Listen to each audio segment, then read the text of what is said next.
Okay, so today we're making one of my favorites, the fibre-rich seed bread rolls. I love these because they're low in carb, high in fibre, and I can load them up with lots of salad.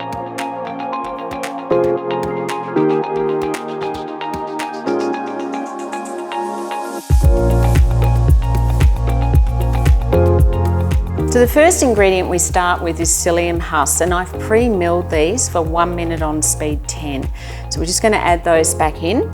And now we've got our seeds. So we've got chia seeds, pumpkin seeds, sesame seeds and linseeds. They're all 30 grams except the pumpkin. I've taken that up to 35 grams. We've got our fabulous coconut flour. We've got 80 grams of coconut flour. All right, so now we're adding 10 grams of coconut sugar. It's one of my favorite sugars because it has a low glycemic index. We've got a teaspoon of milled down Himalayan salt, just to make it a little bit finer. Okay, and now we've got 3 teaspoons of baking powder, again made in the Thermomix. Now we've got all our dry ingredients in, we're going to mill and mix at the same time. We're going to be doing that on speed 7 for 10 seconds. Okay, so now we're going to set aside our dry ingredients, ready for the next step.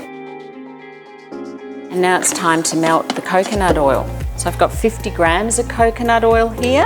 Now, if it's a warm day, obviously your coconut oil will be liquid. You can skip the melting process, just pop it into the Thermomix bowl. But our oil is solid today, so we're going to be melting it for 1.5 minutes on 50 degrees. So our coconut oil is now melted, and we have 400 grams or mils of warm water, and it's really important that the water's warm because this activates the psyllium and starts up the swelling process. So we're just going to add that through the top here. No need to take your lid off. Okay, so we're going to mix our oil and water together for 5 seconds on speed 3, and at the same time we're going to add our eggs through the lid.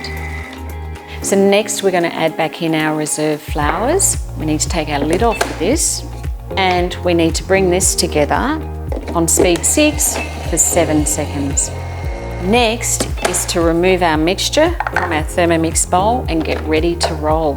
So we just pop it out onto a silicone baking mat. You can see it's already swelling. Nice little firm mixture here.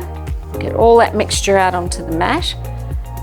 And we're done. We're ready for shaping. Now to shape, you're going to need wet hands. That'll help us a lot. So just divide your mixture in half and then in half again. So we've got actually 4 pieces of the dough here, and wet hands again. And we're going to shape this into an oblong roll. We're going to do some oblong rolls. We'll also do a couple of like round dinner rolls, and if you want to, you can pop your whole mixture into a bread tin. You just need to line the bread tin first. So just give it a bit of a roll. They're very forgiving. When you start to bake them, they actually take on a very beautiful shape. So again, just use your hands to mold them. So let's do a round roll now. Just literally shape it. Just roll it between your hands and you've got a gorgeous little roll there. You can make them bigger or smaller depending on how you're going to use them. So now we're rolling them in sesame seeds, and we're then going to bake in a preheated 200 degrees Celsius oven, fan forced. Here's our rolls all ready, straight out of the oven. We're going to place them on a cooling rack. They need to sit here for half an hour to cool down before we start to enjoy them. Like all bread, it's best to give it that 30-minute break because on the inside it's still very hot and they're still cooking. At the 30-minute mark, they'll still be warm so you can enjoy delicious warm rolls. There are so many ways you can use these bread rolls. You can accompany your soup with them. You can use the buns as a base for your burgers, your sliders. You can add them to a cheese board. You can make sandwiches out of them. You can toast them for breakfast, makes delicious toast. And today we're going to be serving them with our favorite oil and dukkha. Enjoy.